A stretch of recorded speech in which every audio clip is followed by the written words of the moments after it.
दोस्तों नमस्कार, मैं राज कपूर और आप देख रहे हैं खबरदस्त। योगी आदित्यनाथ को लग रहा होगा कि अब राम मंदिर के चढ़ावा चोरी की चर्चा तो हो नहीं रही है। अच्छा है, इससे पीछा छूटा।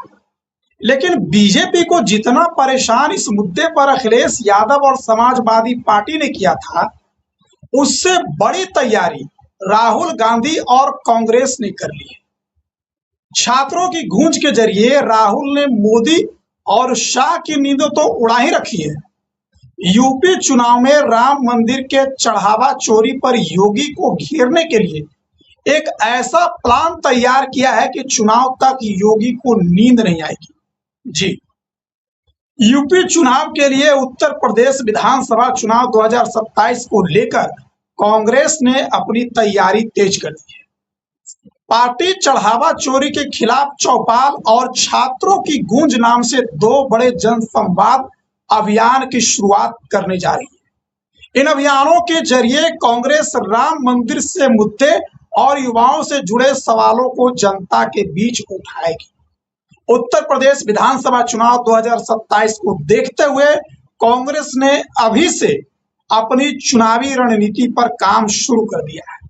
पार्टी ने प्रदेश में दो बड़े जनसंवाद अभियान शुरू करने की घोषणा की है, जिनके जरिए वे जनता, युवाओं और छात्रों तक पहुंच बनाने की कोशिश करेगी। कांग्रेस के इस अभियानों में पहला नाम चढ़ावा चोरी के खिलाफ चौपाल और दूसरा छात्रों की गूंज है। पार्टी का दावा है कि इन कार्यक्रमों के माध्यम से आम लोगों के मुद्दों को सीधे उठाया जाएगा और कार्यकर्ता को जमीनी स्तर पर सक्रिय किया जाएगा। कांग्रेस की योजना इन अभियानों को सिर्फ बड़े शहरों तक सीमित रखने की नहीं है। पार्टी इन्हें जिला, ब्लॉक मुख्यालयों और छोटे कस्बों तक ले जाने की तैयारी में है। इसमें कांग्रेस के सभी फ्रंटल संगठन, सभी विभाग, सभी प्रकोष्ठ और वरिष्ठ नेता भी शामिल होंगे। कांग्रेस के चढ़ावा चोरी के खिलाफ चौपाल अभियान में राम मंदिर निर्माण से जुड़े चंदे और चढ़ावे के मुद्दे को जोर शोर से उठाया जाएगा। पार्टी का कहना है कि देश भर के लोगों ने श्रद्धा के साथ राम मंदिर निर्माण के लिए सहयोग दिया था, इसलिए मंदिर से जुड़े धन और चढ़ावे को लेकर उठ रहे सवालों का जवाब जनता के सामने आना ही चाहिए। कांग्रेस कार्यकर्ता चौपाल के जरिए लोगों से संवाद करेंगे और इस मुद्दे को लेकर भाजपा और केंद्र सरकार से जवाब भी मांगेंगे और उनके जवाब मांगने की रणनीति पर काम करेगी। कांग्रेस का दूसरा बड़ा अभियान छात्रों की गूंज होगा। इसके जरिए पार्टी छात्रों और युवाओं से जुड़े मुद्दे को चुनावी चर्चा के केंद्र में लाने की कोशिश करेगी। इस अभियान में शिक्षा व्यवस्था, रोजगार, प्रतियोगी परीक्षाओं और बेरोजगारी जैसे मुद्दे को प्रमुखता दी जाएगी। कांग्रेस नेताओं का कहना है कि बड़ी संख्या में युवा इन समस्याओं से अभी प्रभावित हो रहे हैं और उनकी आवाज को मजबूती से उठाने की इस समय जरूरत है। कांग्रेस पार्टी छात्र छात्राओं के बीच जाकर उनकी समस्याएं सुनने और उन्हें अपने राजनीतिक एजेंडे में शामिल करने या राजनीतिक एजेंडे का हिस्सा बनाने की तैयारी कर रही है। उत्तर प्रदेश कांग्रेस के अध्यक्ष अजय राय ने पार्टी नेताओं और कार्यकर्ताओं से दोनों अभियानों में पूरी सक्रियता के साथ जुड़ने की अपील की है।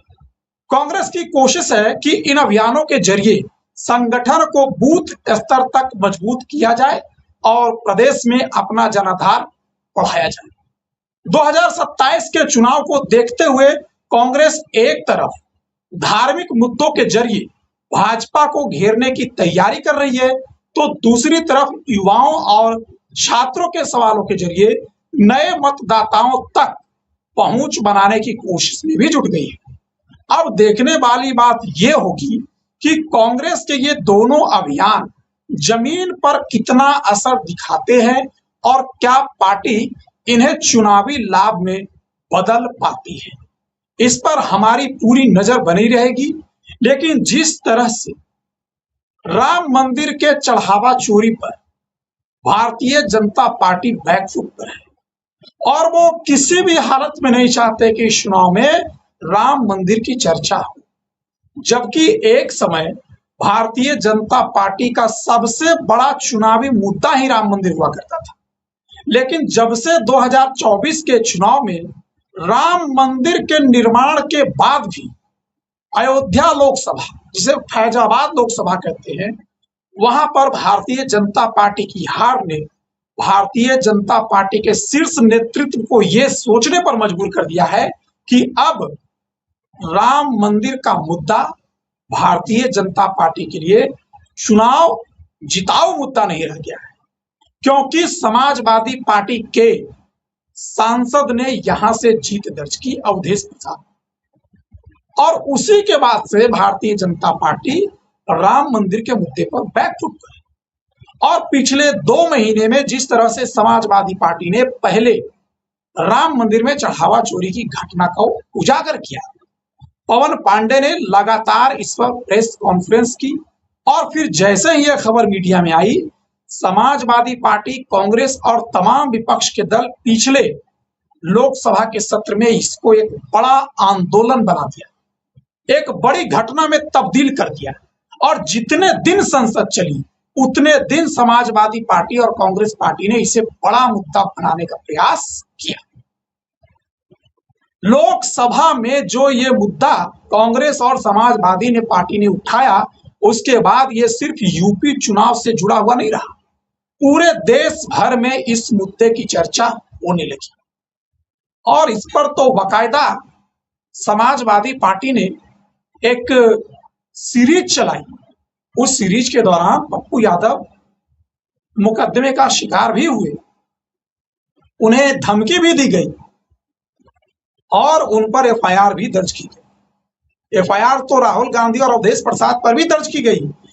फिर भी समाजवादी पार्टी ने और कांग्रेस ने इस मुद्दे से पीछे हटने का फैसला नहीं किया, बल्कि और मुखरता के साथ और दृढ़ता के साथ और ताकत के साथ और मजबूती के साथ इस मुद्दे पर बीजेपी को घेरने का काम शुरू कर।